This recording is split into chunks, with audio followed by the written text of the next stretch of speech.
자, 오늘 주신 말씀은 신약 성경 누가복음입니다. 누가복음 10장 25절에서 37절까지를 제가 봉독하겠습니다.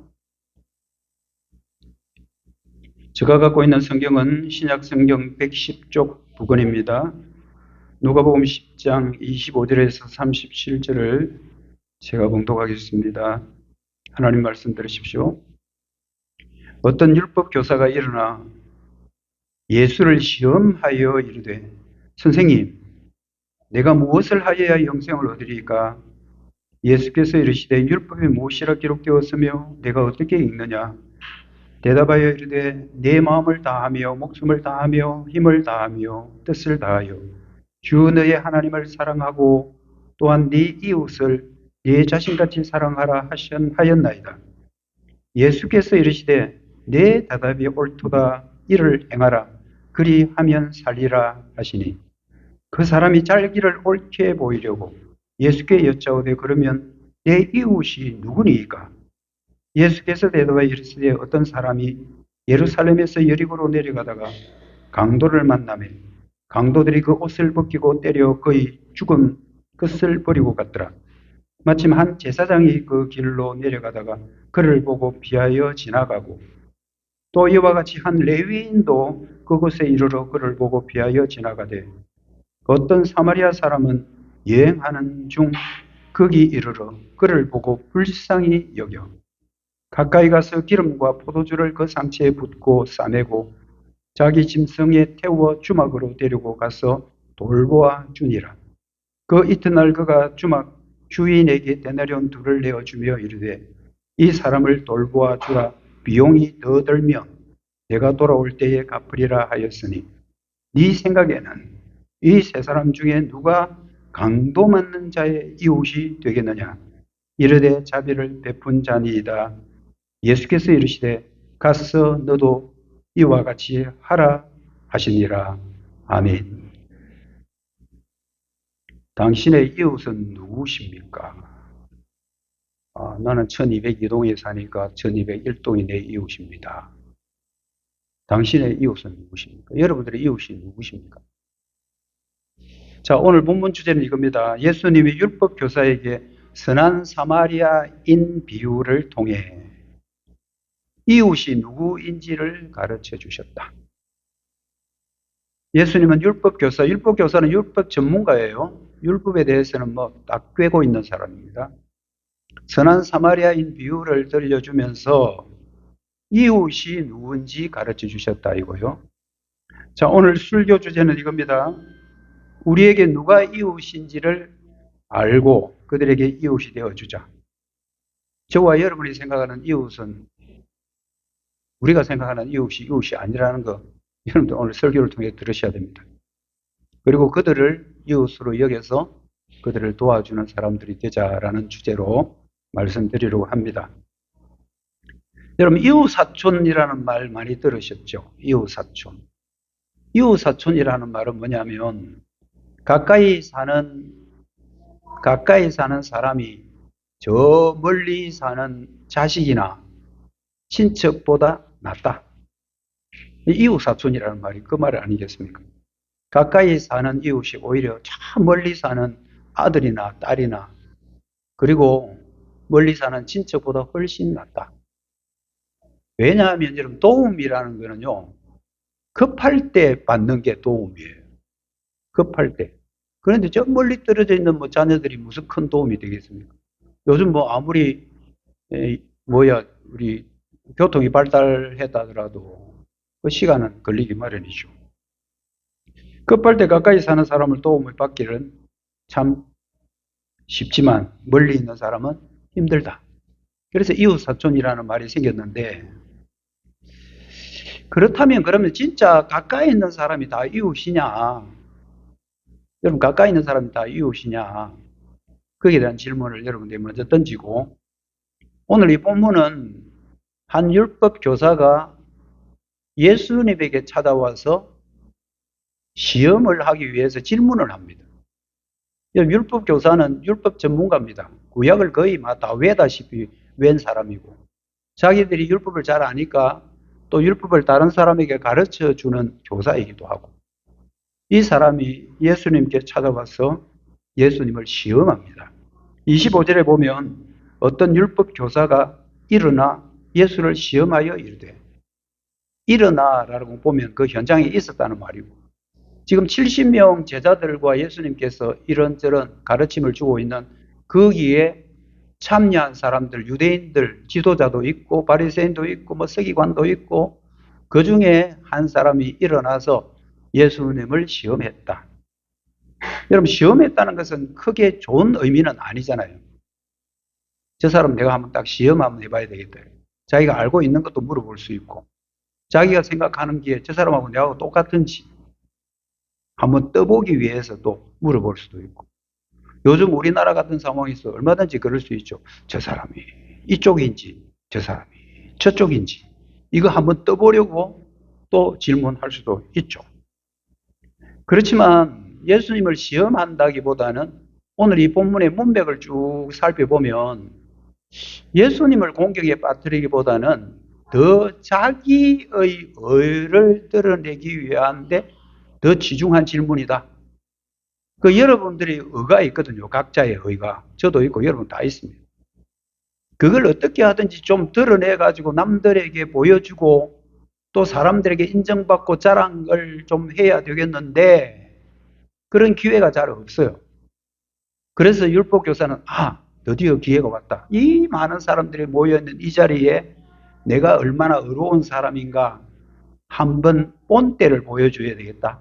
이런 마음이 오히려 더 컸다고 문맥적으로 보여집니다. 여러분, 율법 전문가이기 때문에 다른 것은 좀 차치하고라도 율법에 관한 하는 능통한 사람입니다. 그러니까 질문을 해도 자기한테 자신이 있는 걸 질문해야 되지. 자기도 모르는 거는 물어보는 거는 그거는 진짜 몰라서 물어보는 거고, 자기의 뭘 드러내기 위해서는 자기가 잘하는 것을 남들에게 이야기를 해야 되죠. 자기가 굉장히 전문성이 있는 것 같고 이야기를 해야 자기가 칭찬을 듣든지 뭐 자기 의가 드러나든지 할 거 아니에요. 그래서 자기는 율법 전문가이기 때문에 율법으로 질문을 합니다. 어떤 질문이냐 하면 이렇게 질문합니다. 선생님, 내가 무엇을 해야 영생을 얻겠습니까? 여기 여러분들 주목해야 될 부분은 무엇을 해야라는 이 부분이에요. 무엇을 하여야 영생을 얻겠습니까? 그러니까 이 율법 교사의 머릿속에는 뭐가 들어있냐면, 사람은 뭔가를 행해야 구원을 얻는 거구나. 우리는 뭔가를 율법을 잘 지키든지 뭐 착한 일을 열심히 하든지 해서 우리의 어떤 행위로 영생을 얻는 거구나 라는 생각이 율법 교사 머릿속에 딱 박혀 있죠. 그러니까 질문을 그렇게 하지. 예수님, 우리가 뭐 해야 영생 받는데요? 여러분, 구원은 뭘 해서 구원 받는 거 아니에요, 우리는. 근데 율법 교사는 지금 그렇게 생각하고 있다는 말이잖아요. 뭘 해야 영생을 받겠습니까? 이 율법을 어떻게 잘 지키면 영생 받지 않겠습니까? 예수님은 단박에 그 질문 하나로 예수님은 이 율법 교사가 나를 찾아온 의도가 이거구나. 저 율법 교사가 말은 저렇게 해도 지 속 마음은 이거구나 하는 걸 예수님은 바로 아시죠. 예수님은 그 율법의 의도를, 율법 교사의 의도를 바로 파악을 하셨습니다. 그러면서 26절에 네 율법 전문가지 않냐? 그 율법에 무엇이라 기록되어 있는데 예수님이 몰라서 물어보는 게 아니에요. 예수님은 이들보다 여러 수천 배, 수만 배 율법 다 알고 계시죠. 율법에 무엇이라 기록되었대? 그리고 너는 그걸 어떻게 읽느냐? 어떻게 읽느냐는 그 글자를 어떻게 이렇게 읽는 게 아니고 너는 율법에 기록된 것을 어떻게 해석하느냐입니다. 여러분이 해석의 문제가 굉장히 중요한 거예요. 오늘날 똑같은 성경을 읽어도 해석을 인본주의적으로 할 수 있고 물질주의적으로 할 수 있고 정치적으로도 할 수 있고 아무데나 갖다 바르는데 그거 참 잘못된 거예요. 하나님의 말씀은 말씀대로 드러내야 되는 게 그게 옳은 건데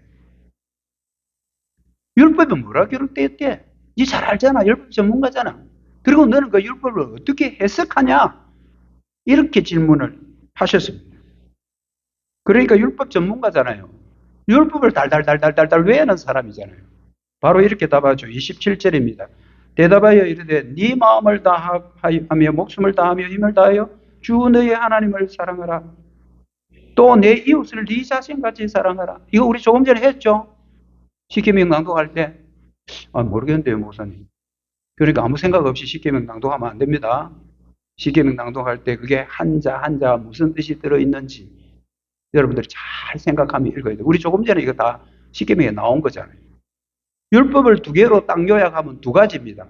하나는 하나님 사랑, 또 하나는 뭐라고요? 이웃 사랑.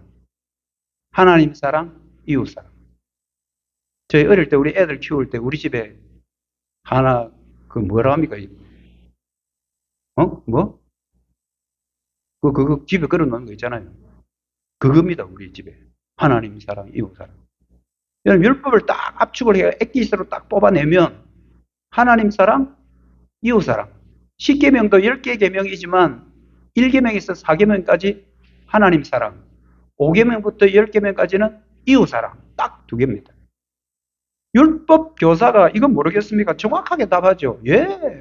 율법에 그렇게 기록되어 있습니다. 하나님 사랑, 이웃 사랑. 여러분, 하나님의 사랑을 정확하게 말하는 데는 신명기 6장 5절이에요. 신명기 6장에는 하나님을 사랑하라는 걸 강조하고 있고요. 레위기 19장 18절에는 이웃을 사랑하는 것을 강조하고 있습니다. 그게 율법 교사니까 율법이 어디 있는지 다 아는 거예요. 신명기 6장 5절에서는 딱 하나님의 사랑 딱 빼내고, 레위기 19장 18절에서는 이웃 사랑 딱 빼내고, 예수님 딱 앞에서 멋들어지게 하나님 사랑, 이웃 사랑 아닙니까? 이렇게 말하는 겁니다. 예수님이 잘했다 맞다 28절 네 대답이 옳다 잘했다 그러면서 그 뒤에 뭐라고 하냐면 그래 그거 너 잘 알고 있으니까 내가 가서 이제 그대로 해라 그대로 하면 네가 산다 산다는 거는 영원히 이 땅에 산다는 게 아니고 이 영생 얻는다 이 말이에요. 네 율법 그래 잘 알고 있네. 그 율법을 잘 지키면 너는 영생 얻는다. 그래 가서 그대로 해라. 여러분 인간이 율법을 잘 행하면 삽니다 진짜.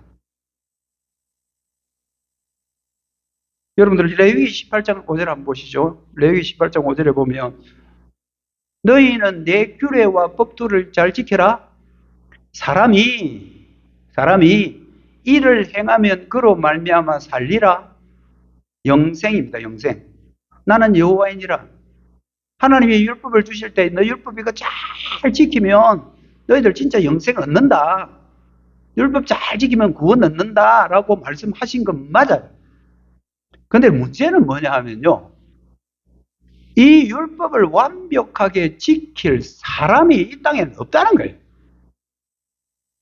왜 그럴까요? 인간은 죄인이기 때문에. 정말 율법의 행위로 어려워질 사람은 이 땅에 아무도 없다. 이 제 말이 아니고 성경 말씀. 로마서 3장 20절. 그러므로 율법의 행위로 그의 앞에 어렵다 하심을 얻을 육체가 없나니. 율법은 단지 우리 인간들은 안 되는 거구나 라는 것을 깨닫게 해주는 게 율법이라는 거예요. 바울이 그렇게 말합니다. 성령의 감동으로 된 말씀을 기록하면서 바울이 이 땅에 그래 율법 잘 지키면 구원받는 건 맞는데 인간은 죄인이기 때문에 하나님의 거룩한 율법을 완벽하게 지킬 사람은 이 땅에 아무도 없다. 그래서 율법의 행위로 어려워질 사람은 아무도 없다라고 성경에서 기록하고 있습니다. 이 율법 교사가 지금 예수님을 왜 찾아왔는지 예수님은 너무 잘 압니다. 지 자랑하러 왔구나. 우리도 뭐 대화하다 보면 그렇잖아요. 이건 내 자랑 아닌데 사실 내가 이거 자랑하는 건 아니지만 나중에 들어보면 전부 다 자랑이에요. 기회를 못 잡아서 그렇지. 얼마든지 입이 가질가질 하는 거예요. 자랑 막 하고 싶어서. 예수님은 이 율법 교사가 자기를 찾아온 의도를 완벽하게 파악하시죠. 그러면서 두 가지를 이 친구에게 꼭 이번에 가르쳐 줘야 되겠다. 다른 거는 몰라도 지가 알아듣든 못 알아듣든 두 가지는 내가 이번 기회에 교훈을 줘야 되겠다. 첫 번째가 뭐냐면 율법을 완벽하게 지켜서 구원받을 사람은 없거든. 이거 하나. 또 하나는 율법은 너는 잘 알고 있긴 있는데 율법을 해석할 능력은 너는 없다. 우리 성경 많이 읽잖아요. 근데 여러분 다 해석됩니까?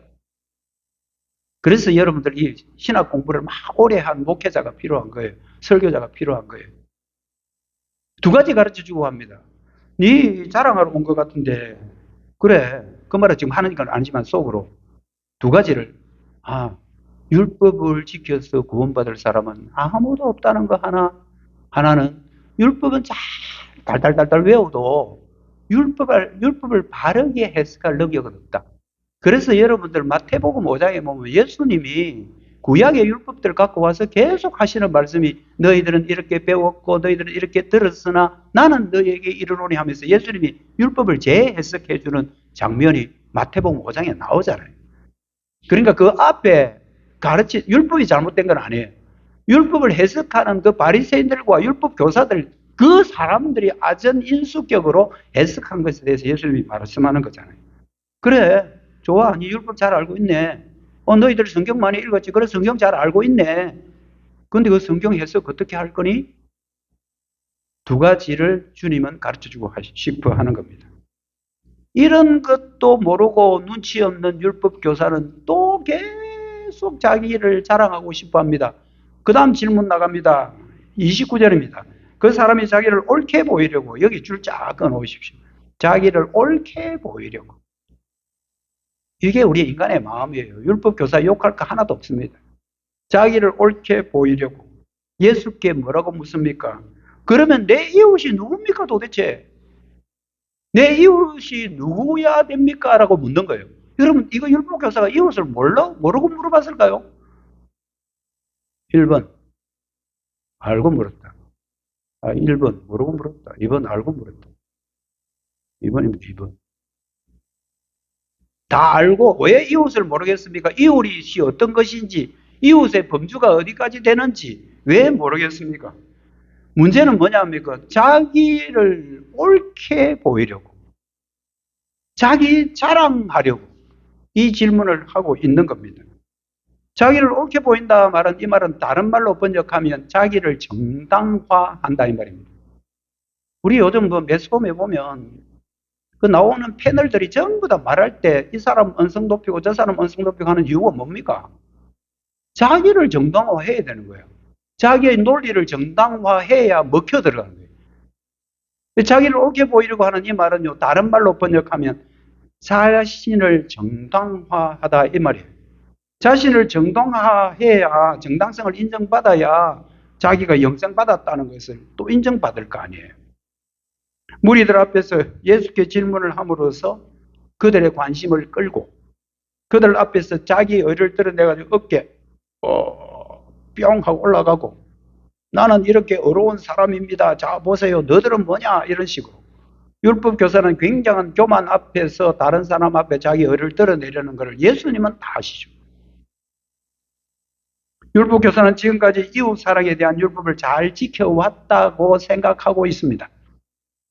그러나 예수님 보기에는 율법 교사가 율법은 달달달달 잘 알고 답은 잘 하는데 그 율법 해석에 문제가 있다는 것은 예수님은 금방 아시죠. 특히 이웃 개념, 이웃의 범주를 어디까지 두고 있는가를 예수님은 간파하셨습니다. 지금 이 율법 교사가 생각하는 이웃의 범주는요, 자기가 딱 정해 놓은 거예요. 어떤 사람? 일단 같은 동료 유대인, 그리고 율법 교사들, 그 전부 다 자기 편인 거예요. 편가르기입니다. 그리고 일단 자기 집안 사람들, 그리고 자기 친족들, 그리고 친구들 중에 자기하고 굉장히 가까운 사람들, 이 사람들만 딱 카테고리를 만들어 놓고 칸을 딱 쳐놓고 이 사람들만 이웃이라고 자기 혼자 정해 놓은 거예요. 예수님은 그걸 아는 거예요. 네가 몰라서 이웃을 물어보는 게 아니고 네가 이웃을 알기는 아는데 네가 지금 해석한 이웃의 개념과 이웃의 그 모든 범주는 잘못됐다라는 것을 말씀해 주고 싶어 하는 거예요. 여러분, 오늘날 우리나라도 대부분 이렇습니다. 자기하고 친한 사람들은 굉장히 친합니다. 자기 친한 사람들 하는 말은 무조건 100% 오, 아멘, 할렐루야, 맞습니다, 맞습니다. 이러는 시대를 저와 여러분이 지금 살아가고 있죠. 율법 교사가 생각한 이웃은 자기하고 가까이 있는 사람, 말이 통하는 사람, 자기를 좋아해 주는 사람만이 이웃으로 정해놓고 있습니다. 예수님은 이 말로는 안 통할 사람이구나. 내가 비유를 하나 들어야 되겠다. 그렇게 생각하고 드디어 비유를 하나 드는데 그게 여러분들이 너무너무 많이 들어오고 잘 알던 선한 사마리아인 비유일 거예요. 여러분, 우리가 선한 사마리아 비유만 자꾸 생각하는데 선한 사마리아 비유를 왜 하게 되었는지, 선한 사마리아 그 이야기를 예수님이 들려준 본래의 의도는 뭔지 이걸 우리가 알아야 됩니다. 그래서 선한 사마리아인의 비유가 이제 여기 나오는 거예요. 선한 사마리아 비유만 딱 떼놓고 보면 안 됩니다. 왜 선한 사마리아의 비유를 예수님이 들려주시는지. 선한 사마리아 비유는 여러분 너무 잘 아는 이야기입니다. 일단 30절 보면요. 어떤 사람이 예루살렘에서 여리고로 내려가다가 강도를 만나며 강도들이 그 옷을 벗기고 때려 거의 죽은 것을 버리고 갔더라. 죽지는 않았지만 거의 다 죽어가는 사람을 강도들이 돈만 뺏고 사람은 거의 때려서 죽게 만들어 놓고 가버린다 이 말입니다. 예루살렘에서 여리고로 내려갔다라는 이 말을 여러분들 좀 이해를 하셔야 되는데 예루살렘은 높이가 약 한 760m 정도 됩니다. 산지예요, 예루살렘. 그런데 여리고는 그 밑에 쭉 내려가가지고요. 해수면 250m까지 내려갑니다. 그러니까 몇 미터 정도 차이 날까요? 계산 빠른 사람 빨리 해보시죠. 해발이 760m고 그 다음에 여리고는 해수면에서 250m까지 내려가는 저지대예요. 그래서 예루살렘에서 내려갔다 이렇게 표현합니다. 위도상 위에서 내려왔다, 서울에서 부산 내려왔다 이 말이 아니고 성경에는 위도가 아니고요. 고지대 위에서 내려올 때는 전부 다 내려왔다 그렇게 표현합니다. 위도가 위에 있다 하더라도. 여러분, 이 당시에 예루살렘은 성전이 있는 곳이기 때문에 이스라엘 백성들의 삶의 중심지예요. 종교 중심지이고요. 거기에는 제사장과 레위인들이 성전 중심으로 움직이면서 하나님의 일을 섬기는 사람들이 예루살렘에 웅성웅성하고 모여 있습니다. 그러다가 자기들의 모든 자기 업무, 봉사 의무 기간이 끝나면 주로 어디에 살았느냐 하면 여리고에 많이 살았습니다. 여리고는 살기가 좋습니다. 종려나무가 많고요. 그리고 오아시스도 있고요. 물도 있고 하니까. 그래서 예루살렘에 올라가서는 자기 직업이라 그럴까요? 자기 일을 하다가 업무 기간이 딱 끝나고 나면 그냥 다시 여리고로 내려와서 여리고 살고. 그 당시에는 그런 구조였습니다. 예루살렘은 삶의 중심이고요. 예루살렘 도시를 그렇게 강조하는 이유가 도시를 강조하는 것이 아니고 예루살렘에 성전이 있기 때문입니다. 그래서 예루살렘이라는 도시하고 성전은 동전의 양면같이 항상 같이 다녀요. 500원짜리 동전을 여러분 여기 툭 던지든 저기 툭 던지든 학이 나오든 500자가 나오든 그 돈은 똑같은 500원 동전이잖아요. 그러니까 예루살렘과 성전은 동전의 양면 같은 거예요. 역대하 6장 6절 7절에 보면 예루살렘을 택하여 내 이름을 거기 두고 또 다윗을 택하여 내 백성 이스라엘을 다스리게 하였다. 다윗이 하나님의 여호와 이름을 위하여 성전을 건축할 마음이 있었다. 예루살렘과 성전은 항상 같이 옮깁니다. 같이 다닙니다. 그만큼 예루살렘은 성전에 있는 아주 중요한 종교 중심 도시고 그곳에 예루살렘의 성전에 있는 그곳에 제사장과 레위인들은 백성들의 제사를 돕고 제사를 지내기도 하는 굉장히 중요한 도시가 예루살렘입니다. 거기서 모든 이제 봉사기간이 끝나면 다시 여리고로 내려가서 자기 집에 가서 쉬었다. 또 자기 당번 때면 다시 올라오고 왔다 갔다 왔다 갔다 합니다. 두 지역 간의 거리가 약 한 36km 정도 봅니다. 그래서 우리가 삼천포산 진주까지. 요즘은 뭐 차 타고 가면 씩 가면 한 40분 가면 되지만 그때는 뭐 차가 없잖아요. 걸어 다니고. 또는 뭐 노새 같은 거 타고 다니고 그럴 때입니다. 여러분, 예루살렘에 여리고 가는 길 사진을 잠깐 한번 볼까요?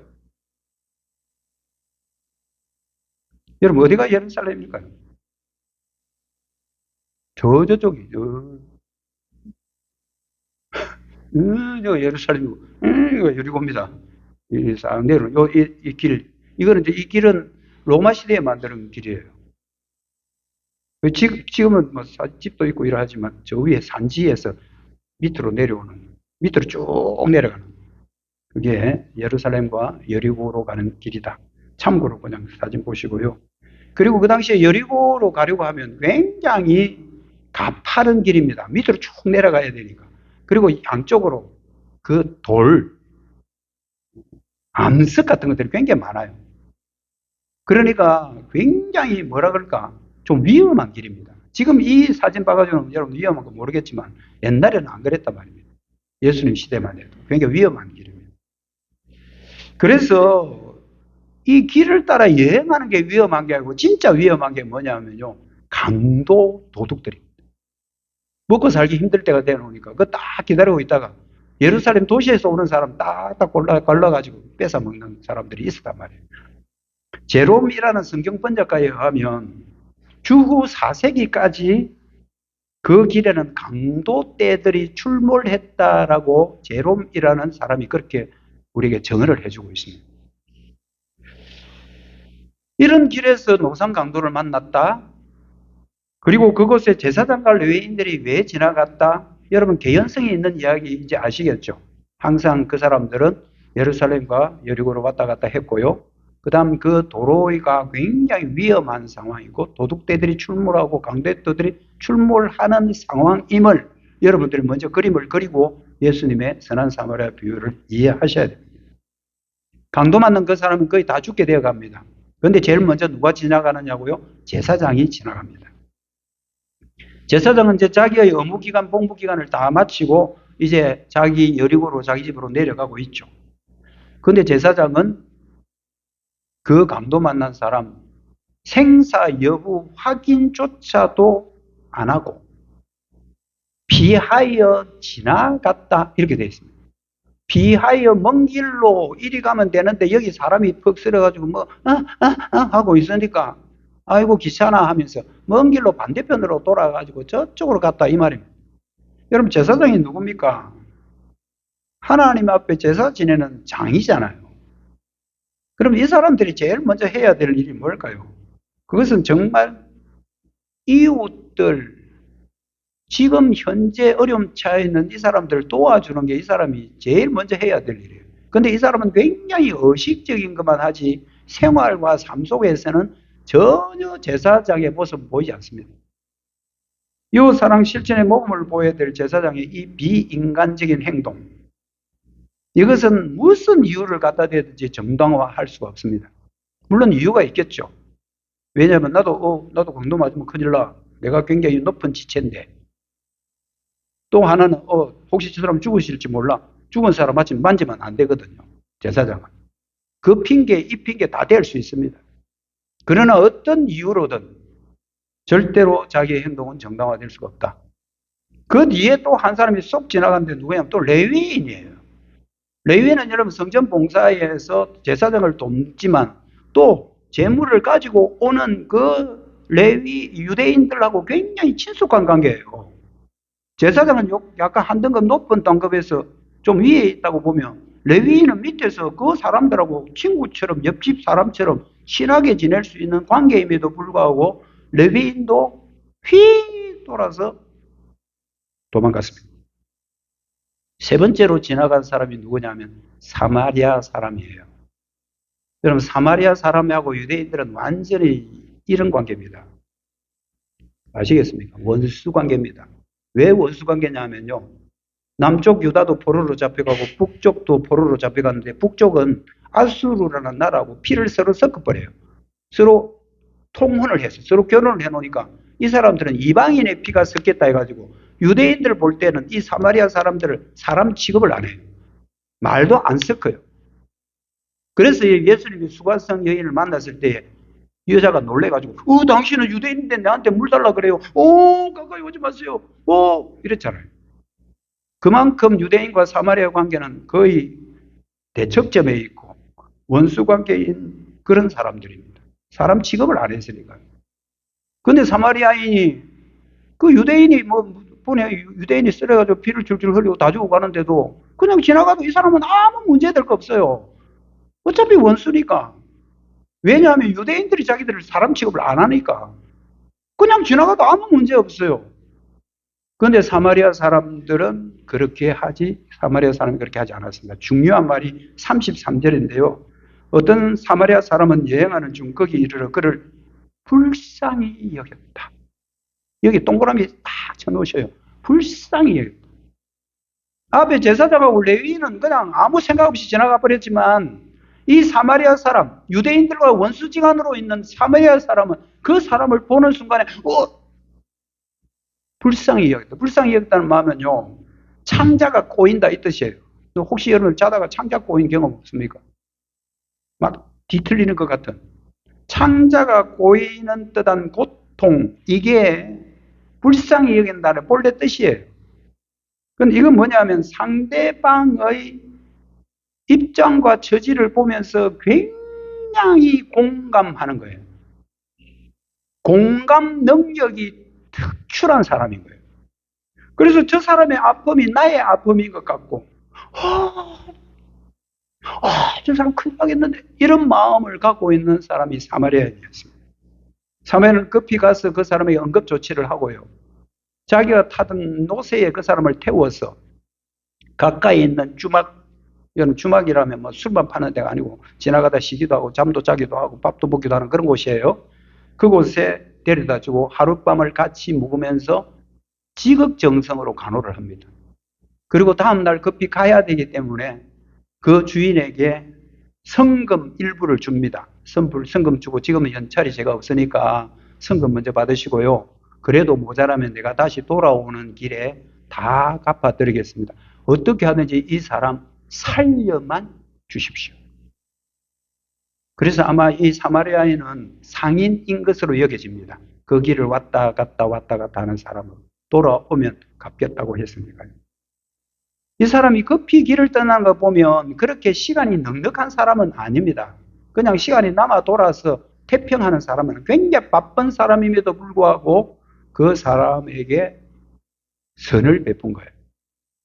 그리고 이 사람이 성금만 준 거 보면 돈도 넉넉한 것 같이 안 보입니다.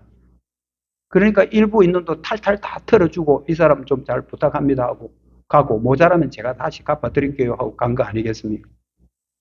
그런데도 이 사람이 불쌍히 여겨져서 자기에게 있는 시간, 물질 전부 다 투자한 겁니다.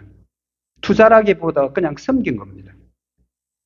도움이 절실해 보이기 때문에. 지금 이 사람은 내가 안 도와주면 안 될 것 같기에 그래서 그렇게 한 거예요.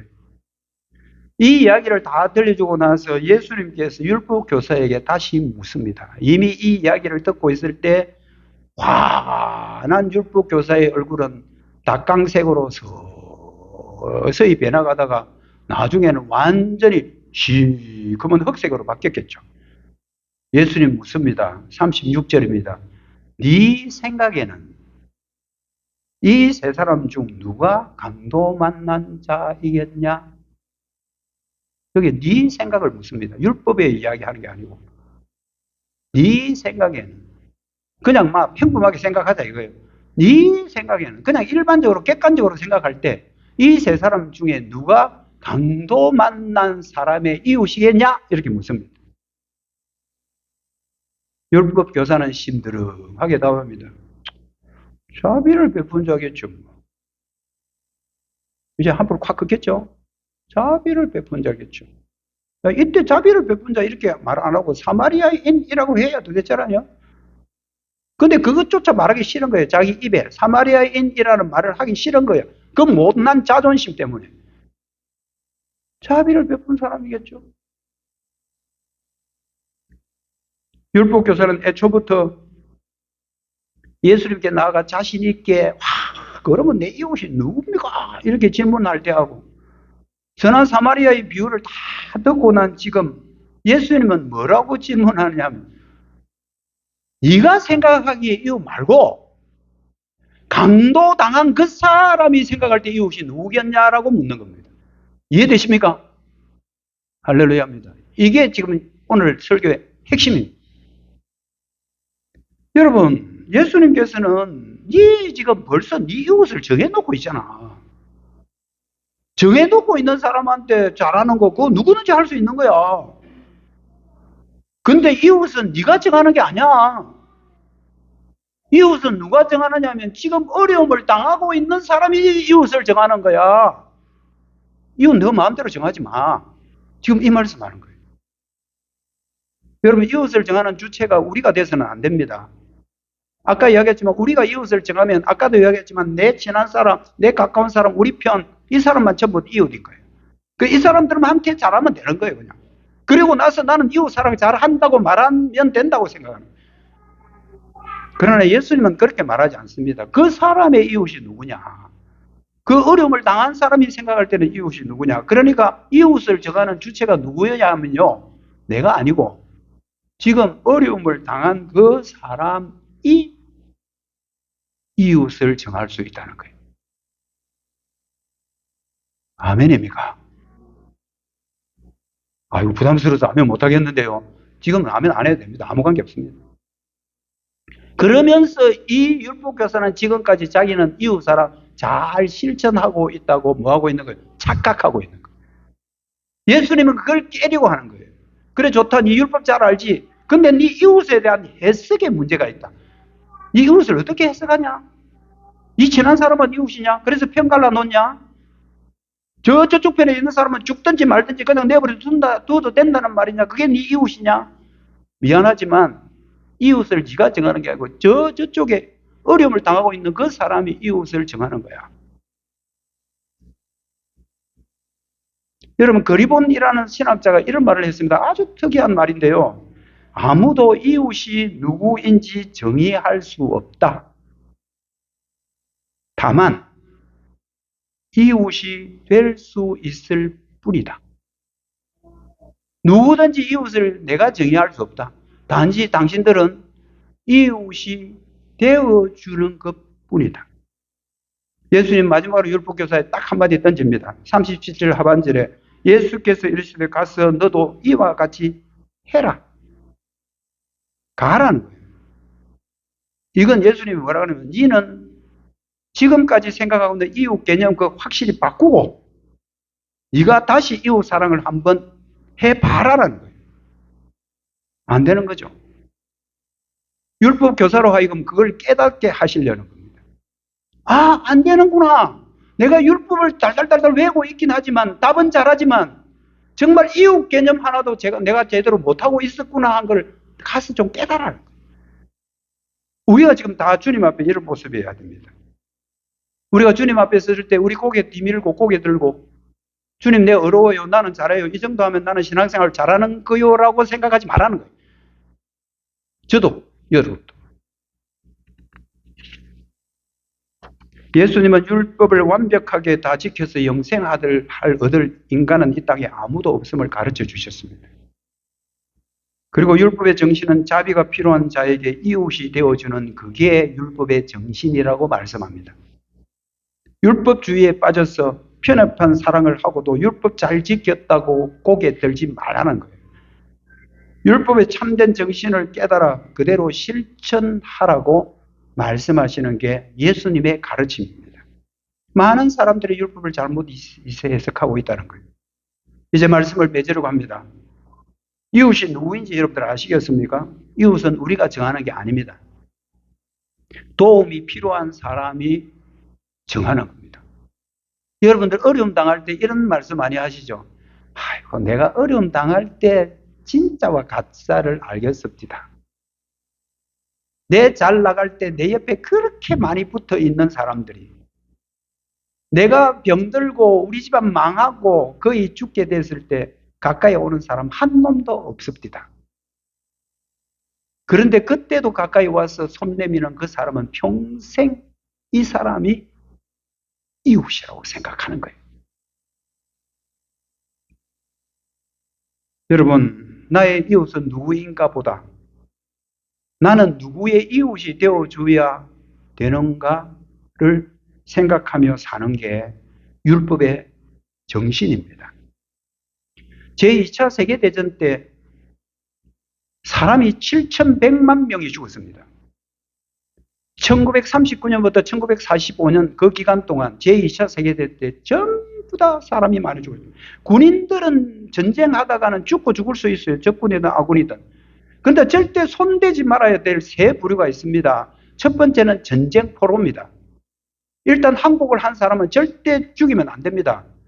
포로로 끌고 가서 그 사람들은 수용소에 해놓고 그렇게 해서 나중에 재판을 해서 벌을 받는 게 맞고요. 두 번째 손대면 안 되는 게 여자들입니다. 그리고 하나 더 부류는 아이들입니다. 근데 죄송하지만 히틀러 같은 사람은 아이고 여자고 무차별로 죽어버립니다. 여자 아이들 노동 능력이 없다고 해가지고 아우슈비츠 그게 데리고 가가지고 너희들 샤워시켜줄게 옷 다 벗어라. 뭣도 모르고 사우 다 옷 벗었습니다. 위에 보니까 저 사우기가 달려있는 거예요. 아 그래 우리 몸 깨끗이 씻어야지 생각하고 있는데 그게 나온 게 물이 아니고 독가스였습니다. 유대인 600만 명을 죽였습니다. 또 가까이 있는 참 가까이 있지만 참 가까이 하기 먼 당신인 이웃 일본. 일본도 여러분들 엄청나게 무고한 사람들을 많이 죽였습니다. 그때 전쟁이라 하지만 나는 누구의 이웃이 되어줘야 되는가를 생각하지 못한 거예요. 굉장히 자비 없이 손톱만큼의 자비도 없이 그냥 누구든지 다 쏘아 죽여라. 그러나 여러분들 연합군들은 그렇지 않더라고요. 기독교 정신이 배어있어 그런지 모르지만 여자들, 아이들은 손대지 않습니다. 여자들, 아이들 딱 앞에 세워놓고 구덩이에 숨어있는 사람들은 오히려 총에 맞아가 연합군이 죽는 것도 있더라고요. 여러분 이웃의 대상은 우리가 정하는 게 아닙니다. 도움이 필요한 사람이 이웃을 정하는 거고 여기서 이웃 사랑이라는 것은 대상을 가려 놓으면 안 됩니다. 내 편이든 저 편이든 지금 당장 어려움에 처해 있으면 그 사람들에게 다가가서 도와주는 게 그 사람 볼 때 이웃입니다. 여러분 사람을 사람으로만 보면 이웃 사랑 절대 못합니다. 그런데 사람을 예수님 안에서 보셔야 합니다. 예수님이 십자가와 부활로 우리에게 보여주신 그 크고 놀라운 사랑이 우리 눈에 다시 그 사람을 반추해서 볼 때 예수님이 불쌍히 여기서 우리를 구원하셨던 그 사랑이 우리 안에 있을 때 우리는 비로소 우리도 불쌍히 여기는 마음으로 내 편이든 적군이든 내하고 뜻이 같든 틀리든 지금 당장 어려움이 있다면 그 사람에게 손 내미는 게 이웃 사랑입니다. 사랑의 원자탄이라고 말하는 손양원 목사님. 여순 반란 사건 때 자기 아들 2명이 반란군들에 의해서 다 죽습니다. 처형당합니다. 전쟁 끝났습니다. 범인을 찾은 거예요. 그런데 그 손양원 목사님은 그 범인 내한테 넘겨주라. 내한테 넘겨주라. 자기 아들 2명을 죽인 그 사람을 오히려 자기의 양자로 삼습니다. 그 양자는 나중에 목사님까지 되죠. 여러분 이게 이웃사랑 아닐까요? 여러분 이웃사랑이 쉽지 않습니다. 그래서 여러분이 아멘하고 자신있게 답을 못할 수도 있습니다. 그래서 우리 안에는 복음이 있어야 되고요.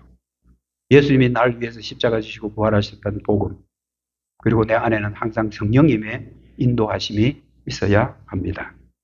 오늘 이 성찬은요. 하나님 사랑, 이웃 사랑의 실천 현장 이 이웃 사랑은 훈련되어야만 합니다.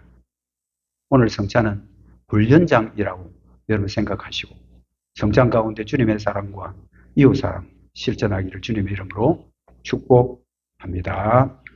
기도하겠습니다.